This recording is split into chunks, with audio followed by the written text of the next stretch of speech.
তো গাইস দেখেন আমার এখানে 128টা ফলোয়ার এবং 17টা ফলোইং। কিভাবে করবেন আমি আপনাদের দেখা দিতেছি। সোজা ফেসবুক অ্যাপে যাবেন,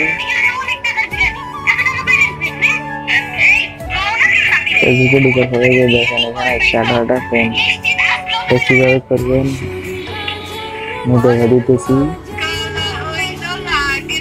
থ্রি লাইনে ক্লিক করবেন, থ্রি লাইনে ক্লিক করার পরে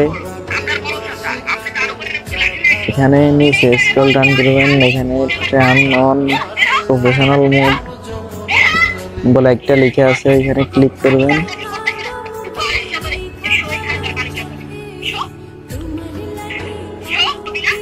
এখানে ক্লিক করার পরে এখানে আসবে টার্ন অন, এখানে ক্লিক করবেন। এরপরে কন্টিনিউ দিবেন, আপনাদের কাজ শেষ।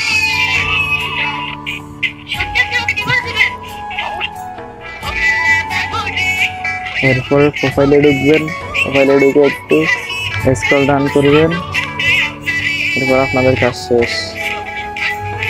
তো দেখছেনই তো আমার এখানে 128টা ফলোয়ার হয়ে গেছে এবং 17টা ফলোয়ার।